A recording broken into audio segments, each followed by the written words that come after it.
தமிழ்நாட்டு மக்களுக்கு கடந்த 4 ஆண்டுகளாக திமுக துரோகம் இழைத்து வருவதாக எதிர்க்கட்சித் தலைவர் எடப்பாடி பழனிசாமி குற்றம் சாட்டியுள்ளார். கோவை விமான நிலையத்தில் செய்தியாளர்களை சந்தித்த எடப்பாடி பழனிசாமி தமிழ்நாட்டில் கடந்த 4 ஆண்டுகளாக திமுகவால் மக்கள் விரோத ஆட்சி நடைபெறுவதாக கூறினார்.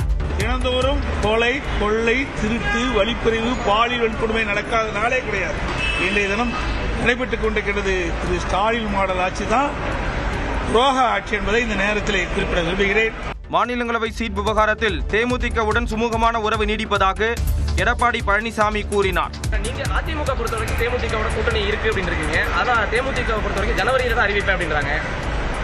அதாவது எங்களுடைய சுமூகமான உறவு இருக்குது. எப்படியாவது ஏதாவது பேசி அதை பிரேக் பண்ணலாம் நினைக்கிறீங்க. அது ஒருபோதும் நடக்காது. இதனிடையே தாவேக நிர்வாகி ஆதவ் அர்ஜுனா அவதூறு கருத்து குறித்து எழுப்பப்பட்ட கேள்விக்கு பதிலளித்த எடப்பாடி பழனிசாமி தாவேக தலைவர் விஜய் தன்னிடம் ஏதும் பேசவில்லை என்றார். தமிழ்நாட்டில் மாநிலங்களவை தேர்தலில் அதிமுக சார்பில் இன்பதுரை, தனபால் ஆகியோர் போட்டியிடுவதாக அறிவிக்கப்பட்டுள்ளது. தமிழ்நாட்டில் காலியாகும் 6 மாநிலங்களவை பதவி இடங்களுக்கு தேர்தல் நடைபெற உள்ளது.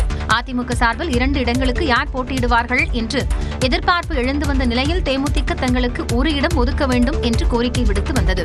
இந்நிலையில் 2 இடங்களிலும் அதிமுகவே போட்டியிடும் என அக்கட்சியின் துணை பொதுச் செயலாளர் கே.பி. முனுசாமி அறிவித்துள்ளார். இன்பதுரை BABL XMLA அவர்கள், கழக வழக்கறிஞர் பிரிவு செயலாளர் திரு மா. Dhanapal MA ML. தேமுதிகவிற்கு 2026ஆம் ஆண்டு மாநிலங்களவை சீட் வழங்கப்படும் என்றும் அதிமுக கூட்டணியில் தேமுதிக தொடரும் என்றும் கே.பி. முனுசாமி தெரிவித்தார். 2026இல் நடைபெறவுள்ள நாடாளுமன்ற மாநிலங்களவை உறுப்பினர்கள் பதவிக்கான தேர்தலின் போது அனைத்து இந்திய அண்ணா திராவிட முன்னேற்ற கழகம் தேசிய முற்போக்கு திராவிட கழகத்திற்கு ஒரு மாநிலங்களவை உறுப்பினர் பதவியை வழங்கும் என்பதையும் தெரிவித்துக் கொள்கிறோம். அதிமுக தலைமை அலுவலகத்தில் நடந்த ஆட்சி மன்ற குழு கூட்டத்திற்கு பிறகு அவர் இதனை தெரிவித்தார். மாநிலங்களவை தேர்தலுக்கான வேட்பாளர்களாக அறிவிக்கப்பட்டதை தொடர்ந்து இன்பதுரை, தனபால் ஆகியோர் அதிமுக பொதுச் செயலாளர் எடப்பாடி பழனிசாமியை சந்தித்து வாழ்த்து பெற்றனர். அதிமுக சார்பில் போட்டியிடும் இன்பதுரை நெல்லை மாவட்டத்தைச் சேர்ந்தவர். ராதாபுரம் சட்டப்பேரவை தொகுதியின் முன்னாள் MLA ஆவார். கடந்த 2016ஆம் ஆண்டு சட்டமன்ற தேர்தலில் அதிமுக சார்பில் ராதாபுரம் தொகுதியில் போட்டியிட்டு இன்பதுரை வெற்றி பெற்றார். கடந்த சட்டமன்ற தேர்தலில் மீண்டும் ராதாபுரம் தொகுதியில் போட்டியிட்ட இன்பதுரை சபாநாயகராக இருக்கும் அப்பாவுவிடம் தோல்வியடைந்தார். இன்பதுரை தற்போது அதிமுக வழக்கறிஞர் அணியின் செயலாளராக உள்ளார். திமுகவில் மூத்த வழக்கறிஞரும் கிறிஸ்துவருமான வில்சனுக்கு மீண்டும் வாய்ப்பு வழங்கப்பட்டுள்ளது. இந்நிலையில் அதே பாணியில் அதிமுகவில் அக்கட்சிக்காக தொடர்ந்து பல்வேறு வழக்குகளை நடத்தி வருபவரும் கிறிஸ்தவருமான இன்பதுரைக்கு வாய்ப்பு வழங்கப்பட்டிருப்பதாக கூறப்படுகிறது. அதிமுகவின் மற்றொரு வேட்பாளரான தனபால் செங்கல்பட்டு மாவட்டத்தைச் சேர்ந்தவர். திருப்போரூர் தொகுதியின் முன்னாள் சட்டமன்ற உறுப்பினரான இவர் கட்சியின் தீவிர விசுவாசியாக அறியப்படுகிறார். ஆதி திராவிடர் வகுப்பைச் சேர்ந்தவர் மட்டுமின்றி MBA, PhD என நன்கு படித்தவர் என்பதே அவருக்கு மாநிலங்களவை தேர்தலில் வாய்ப்பு வழங்கப்பட்டதற்கு முக்கிய காரணமாக பார்க்கப்படுகிறது. கூட்டணியில்தான் இருக்கிறோம் என அதிமுக கூறிய நிலையில் இன்னும் முடிவெடுக்கவில்லை என தேமுதிக கூறியுள்ளது. தேமுதிகவுமே 2026 ஜனவரி மாதம் 9ஆம் தேதி கடலூர் மாவட்டத்தில் எங்களுடைய நிலைப்பாடு, கூட்டணி எல்லாமே நாங்கள் அறிவிப்போம். தேமுதிகவுடன் அதிமுக கூட்டணி தொடர்வதாக கே.பி. முனுசாமி கூறிய நிலையில் அதற்கு தேமுதிக பொதுச் செயலாளர் பிரேமலதா விஜயகாந்த் தந்த விளக்கமே இது. சென்னையில் செய்தியாளர்களிடம் பேசிய அவர், நாடாளுமன்ற தேர்தலின் போது 5 மக்களவை தொகுதி மற்றும் 1 மாநிலங்களவை சீட் தருவதாக அதிமுக உறுதியளித்திருந்ததாக கூறினார். இந்த ஒப்பந்தம் போடும்போது எந்த ஆண்டில் என அதில் குறிப்பிடப்படவில்லை என்றும் அது குறித்து கேட்டபோது ஆண்டை குறிப்பிடும் வழக்கம் இல்லை என எடப்பாடி பழனிசாமி தெரிவித்ததாகவும் கூறினார். அரசியல் என்பதே தேர்தலுக்கானதுதான். எனவே அவர்களுடைய கடமையை அதிமுக அவர்கள் ஆற்றியிருக்கிறார்கள். தேசிய முற்போக்கு திராவிட கழகமும் தேர்தலை ஒட்டி எங்கள் கடமையை நாங்கள் ஆற்றுவோம். விஜயகாந்த் மறைவிற்கு திமுக பொதுக்குழுவில் இரங்கல் தீர்மானம் நிறைவேற்றப்பட்டதற்கு பிரேமலதா நன்றி தெரிவித்துக் கொண்டார். அடுத்த ஆண்டு இதே நேரத்தில் என்ன மாதிரி தலைப்பு செய்தி வந்திருக்கும்னா, 7வது முறையாக திமுக ஆட்சி அமைத்தது, கழக கூட்டணி வரலாறு காணாத வெற்றியை பெற்றது, ஸ்டாலின் தலைமையில் 2வது முறையாக திராவிட மாடல் ஆட்சி தொடர்கிறது. தமிழ்நாட்டில் 7வது முறையாக திமுக ஆட்சி அமைக்கும் என்பதை அழுத்தமாக மதுரையில் முதலமைச்சர் மு.க. ஸ்டாலின் கூறிய காட்சிகளே இவை. மதுரை மாவட்டம் முத்தங்குடியில் திமுக பொதுக்குழு கூட்டம் பிரம்மாண்டமாக நடைபெற்றது. சட்டப்பேரவை தேர்தலுக்கு ஓராண்டே உள்ள நிலையில் திமுக பொதுக்குழு உறுப்பினர்கள் மட்டுமின்றி அனைத்து அணிகளை சேர்ந்தவர்களும் பங்கேற்றனர். சுமார் 6000த்திற்கும் மேற்பட்ட நிர்வாகிகள் பங்கேற்ற பொதுக்குழு கூட்டத்தில் உரையாற்றிய முதலமைச்சர், ஆட்சியை பிடித்த முதல் மாநில கட்சி திமுக என்றார். உலகத்தில் எந்த கட்சிக்கும் இப்படிப்பட்ட உறுதிமிக்க உழைப்பாளர்கள் தொண்டாளர்கள் கிடைச்சிருக்க மாட்டாங்க. சூரியன் நிரந்தரமானது, அதுபோல கழகமும் நிரந்தரமானது. கழகம் எப்படி நிரந்தரமானதோ அதுபோல நம்முடைய கழக ஆட்சியும் நிரந்தரமானது என்ற நிலையை நாம் உருவாக்கணும்.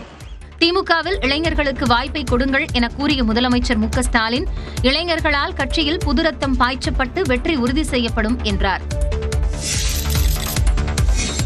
கோமாளி கூட்டத்தாலையும் நம்மை வெல்ல முடியல, இனியும் வெல்ல முடியாது. மதுரை மாவட்டம் முத்தங்குடியில் நடந்த திமுக பொதுக்குழு கூட்டத்தில் உரையாற்றிய முதலமைச்சர் மு க ஸ்டாலின், ஒட்டுமொத்தமாக பாஜகவின் கண்ட்ரோலுக்கு அதிமுக சென்றுவிட்டதாக விமர்சித்தார். ஒட்டுமொத்தமா தமிழ்நாட்டையும் பாஜக கண்ட்ரோலுக்கு கொண்டு போகத்தான் பழனிசாமி துடிக்கிறார். அதனாலதான் அமித்ஷா இங்க அடிக்கடி வர்றாரு. நான் ஏற்கனவே சொன்னதுதான், மீண்டும் உறுதியோடு சொல்றேன், எந்த ஷா வந்தாலும் தமிழ்நாட்டை ஆள முடியாது. டெல்லிக்கு தமிழ்நாடு எப்பவுமே அவுட் ஆஃப் கண்ட்ரோல் தான். தமிழகத்தில் திமுக ஆட்சிக்கு எதிரான அலையை விட ஆதரவு அலைதான் அதிகமாக வீசுகிறது என்றும், ஆதரவு அலையை மறைக்க சிலர் முயற்சிக்கிறார்கள் என்றும் முதலமைச்சர் கூறினார்.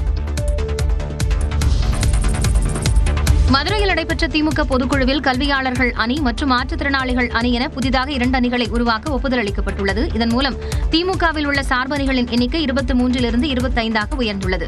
திமுக பொதுக்குழுவில் பெஹல்காம் தீவிரவாத தாக்குதலில் உயிரிழந்த சுற்றுலா பயணிகளுக்கு இரங்கல் தெரிவித்து தீர்மானம் நிறைவேற்றப்பட்டது.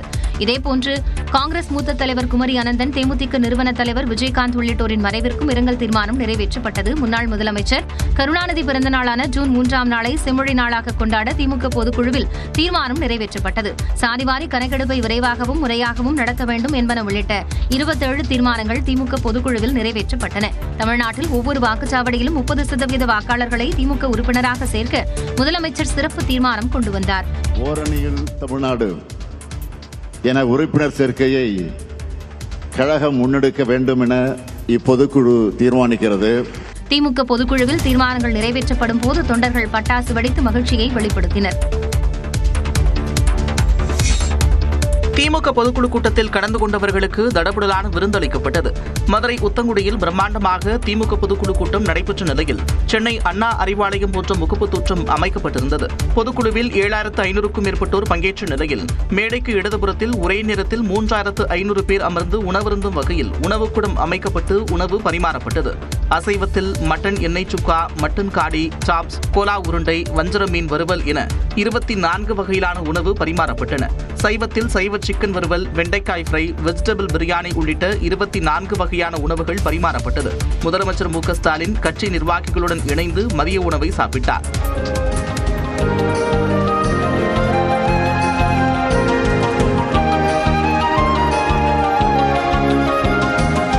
சமையல் கலைஞர்கள் தலைமையில் 1000 பேர் உணவை தயார் செய்யும் பணியில் ஈடுபட்டனர். உணவு பரிமாறுவதற்காக 1500 பெண்கள் பணியமர்த்தப்பட்டனர். மாநிலங்களவை சீட் விவகாரத்தில் தேமுதிகவுடன் சுமூகமான உறவு நீடிப்பதாக எடப்பாடி பழனிசாமி தெரிவித்துள்ளார்.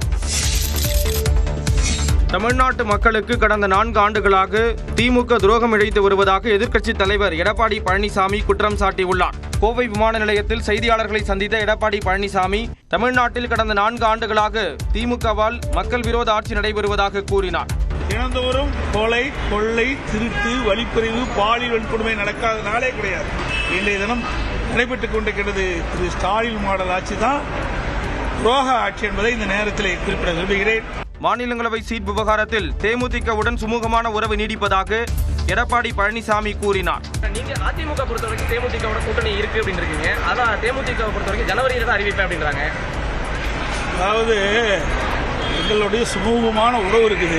எப்படியாவது ஏதாவது பேசி அதை பிரேக் பண்ண நினைக்கிறீங்க, அது ஒருபோதும் நடக்காது. இதனிடையே தாவேக நிர்வாகி ஆதவர்ஜுனா அவதூறு கருத்து குறித்து எழுப்பப்பட்ட கேள்விக்கு பதிலளித்த எடப்பாடி பழனிசாமி, தாவேக தலைவர் விஜய் தன்னிடம் ஏதும் பேசவில்லை என்றார். தமிழ்நாட்டில் மாநிலங்களவை தேர்தலில் அதிமுக சார்பில் இன்பதுரை, தனபால் ஆகியோர் போட்டியிடுவதாக அறிவிக்கப்பட்டுள்ளது. தமிழ்நாட்டில் காலியாகும் 6 மாநிலங்களவை பதவி இடங்களுக்கு தேர்தல் நடைபெற உள்ளது. அதிமுக சார்பில் 2 இடங்களுக்கு யார் போட்டியிடுவார்கள் என்று எதிர்பார்ப்பு எழுந்து வந்த நிலையில் தேமுதிக தங்களுக்கு ஒரு இடம் ஒதுக்க வேண்டும் என்று கோரிக்கை விடுத்து வந்தது. இந்நிலையில் 2 இடங்களிலும் அதிமுகவே போட்டியிடும் என அக்கட்சியின் துணை பொதுச் செயலாளர் KP முனுசாமி அறிவித்துள்ளார். IS இன்பதுரை BABL XMLA அவர்கள், கழக வழக்கறிஞர் பிரிவு செயலாளர் திரு மா தனபால் MA ML. தேமுதிகவிற்கு 2026ஆம் ஆண்டு மாநிலங்களவை சீட் வழங்கப்படும் என்றும் அதிமுக கூட்டணியில் தேமுதிக தொடரும் என்றும் KP முனுசாமி தெரிவித்தார். 2026இல் நடைபெறவுள்ள நாடாளுமன்ற மாநிலங்களவை உறுப்பினர்கள் பதவிக்கான தேர்தலின் போது அனைத்து இந்திய அண்ணா திராவிட முன்னேற்ற கழகம் தேசிய முற்போக்கு திராவிட கழகத்திற்கு ஒரு மாநிலங்களவை உறுப்பினர் பதவியை வழங்கும் என்பதையும் தெரிவித்துக் கொள்கிறோம். அதிமுக தலைமை அலுவலகத்தில் நடந்த ஆட்சி மன்ற குழு கூட்டத்திற்கு பிறகு அவர் இதனை தெரிவித்தார்.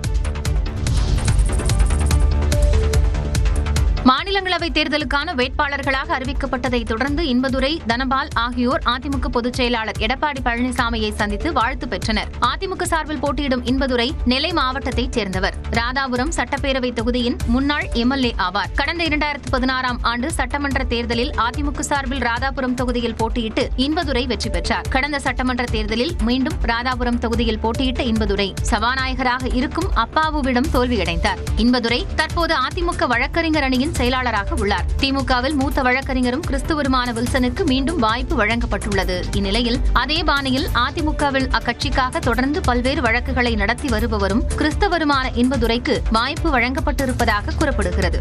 அதிமுகவின் மற்றொரு வேட்பாளரான தனபால் செங்கல்பட்டு மாவட்டத்தைச் சேர்ந்தவர். திருப்போரூர் தொகுதியின் முன்னாள் சட்டமன்ற உறுப்பினரான இவர் கட்சியின் தீவிர விசுவாசியாக அறியப்படுகிறார். ஆதி திராவிடர் வகுப்பைச் சேர்ந்தவர் மட்டுமின்றி MBA, PhD என நன்கு படித்தவர் என்பதே அவருக்கு மாநிலங்களவை தேர்தலில் வாய்ப்பு வழங்கப்பட்டதற்கு முக்கிய காரணமாக பார்க்கப்படுகிறது. கூட்டணியில்தான் இருக்கிறோம் என அதிமுக கூறிய நிலையில் இன்னும் முடிவெடுக்கவில்லை என தேமுதிக கூறியுள்ளது.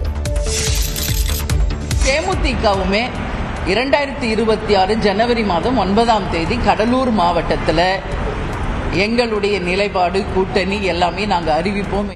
தேமுதிகவுடன் அதிமுக கூட்டணி தொடர்வதாக KP முனுசாமி கூறிய நிலையில் அதற்கு தேமுதிக பொதுச் செயலாளர் பிரேமலதா விஜயகாந்த் தந்த விளக்கமே இது. சென்னையில் செய்தியாளர்களிடம் பேசிய அவர், நாடாளுமன்ற தேர்தலின் போது 5 மக்களவைத் தொகுதி மற்றும் 1 மாநிலங்களவை சீட் தருவதாக அதிமுக உறுதியளித்திருந்ததாக கூறினார். இந்த ஒப்பந்தம் போடும்போது எந்த ஆண்டில் என அதில் குறிப்பிடப்படவில்லை என்றும் அது குறித்து கேட்டபோது ஆண்டை குறிப்பிடும் வழக்கம் இல்லை என எடப்பாடி பழனிசாமி தெரிவித்ததாகவும் கூறினார். அரசியல் என்பதே தேர்தலுக்கானதுதான். எனவே அவர்களுடைய கடமையை அதிமுக அவர்கள் ஆற்றியிருக்கிறார்கள். தேசிய முற்போக்கு திராவிட கழகமும் தேர்தலை ஒட்டி எங்கள் கடமையை நாங்கள் ஆற்றுவோம். விஜயகாந்த் மறைவிற்கு திமுக பொதுக்குழுவில் இரங்கல் தீர்மானம் நிறைவேற்றப்பட்டதற்கு பிரேமலதா நன்றி தெரிவித்துக் கொண்டார்.